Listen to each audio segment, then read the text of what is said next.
it's Jay Swizzy and I'm back in your, I can't do the back in your face, I just can't do it. I was trying to steal it from AB and I just can't do it, bro. I know you're gonna see this when you're editing. What's up guys, it's your girl Jay Swizzy. You could call me Jazzy Fresh, J Money, whatever you like, whatever rolls off the tongue better. But I'm here to tell you guys another story time.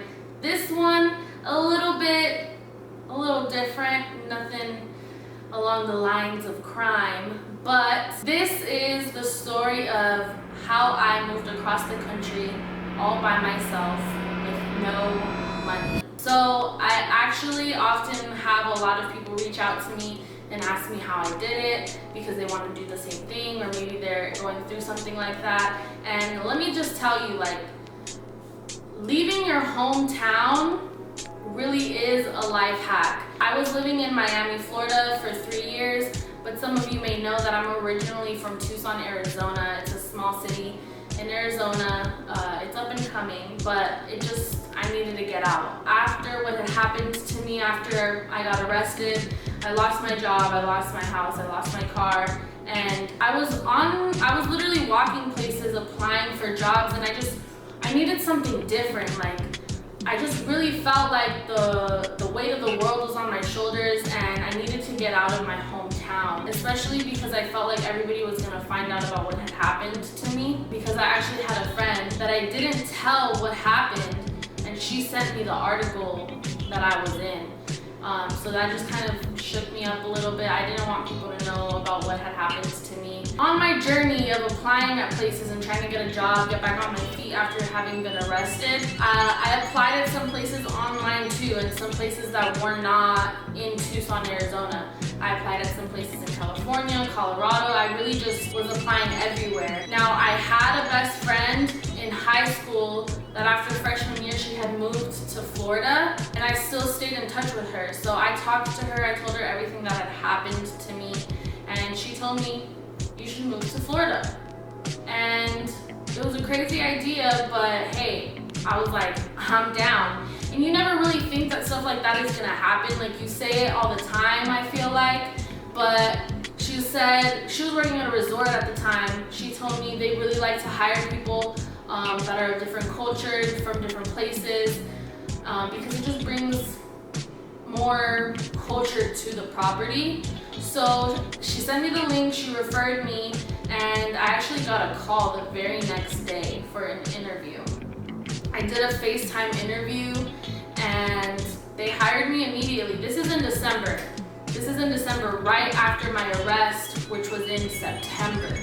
Okay, so 2 months in between there of me trying to like get my shit together, pull my life back together, and I decided to do that. I never thought I would actually get the job. I never thought that I would actually move to Florida. That's across the country. I had never left my hometown like to live. I had gone on trips and stuff. I was already traveling, but to move, that's something else. Like, that's different. They hired me, but not only did they hire me, they wanted me to fly out the next week. The job that I applied for was in pastry. I actually have a pastry page. I'll link it down below if you want to check it out. I used to be the executive head pastry chef of the place that I worked at, but that was the job I applied for. I applied to be in pastry, and that's what I got. And honestly, I had nothing, and you really don't have to have anything. What I learned is the less you have, the more possible it is. Because mind you, I had no ties. I had no ties holding me down to Tucson, Arizona. I had no boyfriend, I had no kids, I had no arrangements or any commitments that were holding me to Arizona. So, you know, the only thing that was really holding me back was the financial aspect of it, which I was moving to Florida for a job. If it's something that you guys are looking to do, I highly recommend applying in places of hospitality, because they actually have a lot of programs where I was actually able to live on site at this resort that I had applied at. So that was gonna help me, that was gonna benefit me a lot financially. However, I had my best friend that she lived in Florida, so we made arrangements and ended up just paying rent to live with her. Once I actually moved Well, I'm blessed. My mom bought my flight, so I didn't have to worry about the flight. I just had to take that leap of faith and go out there and experience something new. And if worst comes to worst, you come back. You know what I mean? Like I just didn't see anything wrong. Like I didn't really see myself losing. I had nothing to lose. I had nothing to lose. So I flew out the next week. I missed Christmas with my family. I missed my birthday with my family. That was like the first time I missed pretty much everything with my family. And the homesickness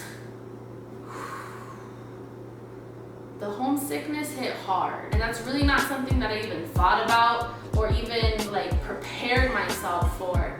But wow, I was homesick, like crying almost every day type of homesick. And that's really where I started to learn a lot about myself.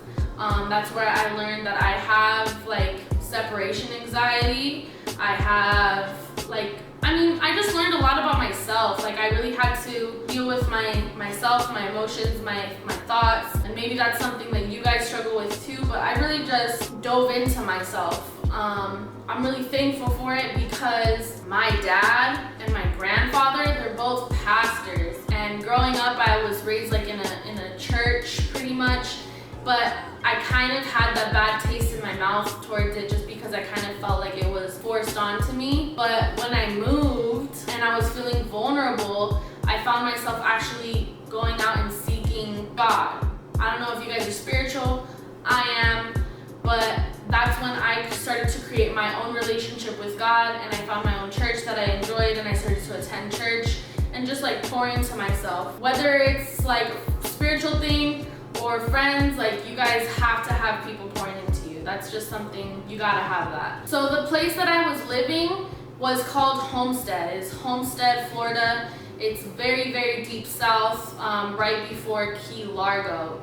And the job that I was working was in Key Largo. Now, out there is pretty much, it was smaller than Tucson. Everybody knew each other. There wasn't much to do. It wasn't like the, Miami type of vibe. Like it was very small. And considering I worked so far and didn't have a vehicle, I was always just work and home, work and home. That's also when my friend back in Arizona called me and told me about investing, and I got into investing, and I really had to, because I was so homesick and dealing and battling like my thoughts, I decided to dive into that as well. Now I was just going to work, coming home, studying and learning investments just to keep myself busy, because that's really what kept me pushing on. There are so many times that I just wanted to move back home, but the people that I had met in Florida already were just encouraging me to stay. They're like, listen, like, there's nothing back there for you. It was the women that I was working with, honestly. I really looked up to them. They really poured into me, and they really didn't let me give up on myself while I was out there. The only other thing too that I would highly recommend if you guys are gonna do something like that, moving across the country, or just moving out of your hometown, is you can't be shy. I was shy, but I had to really step out of that. Some people might not agree that I was shy, but when you're in a whole new state, I don't care what anybody says, you're shy. And I really had to step out of my comfort zone to make friends or to make conversation, to be able to experience things. And another thing on top of that, you really don't need people to experience things. And that's something that I had to learn too. That was the first time that I had gone to the movies by myself, gone to the beach by myself, gone to the museum by myself. I was just doing a lot of things alone, and I wasn't holding myself back from experiencing things just because I didn't have somebody to experience it with. All I'm saying is taking that leap of faith. It was scary, it was uncomfortable, it was difficult, it wasn't easy, but it was absolutely worth it. So if you yourself are looking to move, or just want to experience something different, I just have to say this life is full of so many beautiful things, places, moments, people, and there's way too much out there for you to not have a piece of that experience. So definitely take that leap of faith. If you guys have questions about budgeting, what I did as far as like transportation around networking, things as such, if you have any questions, definitely reach out to me on Instagram. I'm happy to interact, and any other questions you guys can ask me in the comments below. Don't forget to like, comment, subscribe. You've just been schooled by Jasmine, and I'll catch you on the next one.